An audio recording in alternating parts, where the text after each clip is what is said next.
legal aid council कहले गोटे यहाँ गोटे लीगल विंग जोटा कि for the purpose of newcomers lawyers आमर for the purpose of public general यहाँ कराई जे लोक पाखे कि न्याय पहुँची पारे justice at the doorstep से ही पर्पज रे आमर लीगल एड काउंसिल तारी परिप्रेक्षी में आमर किसी न्यू कॉमर्स जो मैंने आसुँच ये जो परिवर्तन आईन परिवर्तन नहीं आमर रेगुलर ट्रेनिंग चली सिम्पोजियम वार्तालाप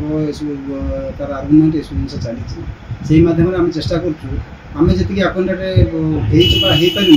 से जिनसा केमती पे न्यू कमर जो मैंने आसुँच आक्वेंटेड बहुत और आगामी दिन में भविष्य केमती से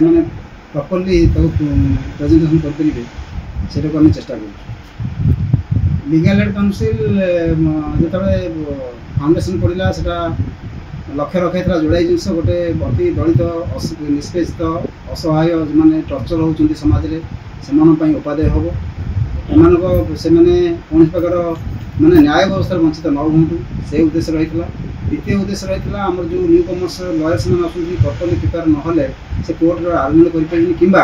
गोटे असहाय लोक आसले ठीक गाइडेंस दे पारे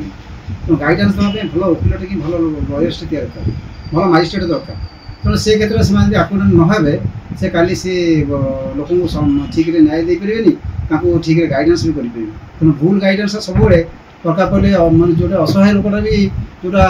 निर्दोष लोक भी दंडित हो संभावना अच्छे से लीगल एड काउंसिल पूरा उत्तर पूरा जड़ित रही निरीक्षण भाव में कार्यक्रम कर गवेषणागत आईन व्यवस्था भितर चालू रही नारी मान क्षेत्र में जब आम दृष्टि को आने एवं देखा गले 80% 90% नारी महिला माने निष्पेषित टर्चर माने निर्यातना होती पारिवारिक क्षेत्र में से मु गोटे जिन देखी आज पर्यंत मोर 25 वर्ष प्रैक्टिस वकिल भितर मु गोटे जिन लक्ष्य कर नारी मान बुझामणार अभाव रही जोटा कि आगुरी था स्वामी स्त्री मान भर बुझामणा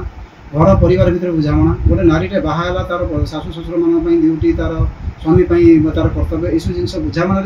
अभाव जो रही से अभाव आउ गोटे जिन आउ गोटे पॉइंट सेकेंड पॉइंट हूँ नारी मान जो महिला मान सपक्ष जो आईन आसीगला से गोटे सपोर्ट दूसरी हठात कोर्ट को पड़े आसुन जदि से बुझामणा जब रही पारता काली घर भितर से समाधान हो पारता कोर्ट को आसार कौन प्रयोजन ना कौन प्रोब्लेम ही हुआ नहीं जे समस्या भितर पारिवारिक समस्या पारिवारिक भितर जो कौन समस्या उपज काली पिला उपास रही कि स्वामी उपास रही कि स्त्री उपास रही से जिन किसी होता नहीं आ गोटे जिन लीगल एड काउंसिल से आम गठन करूँ लीगल एड काउंसिल ये असहाय महिला मानक आम न्याय देवाई सतचेत रही आगामी दिन में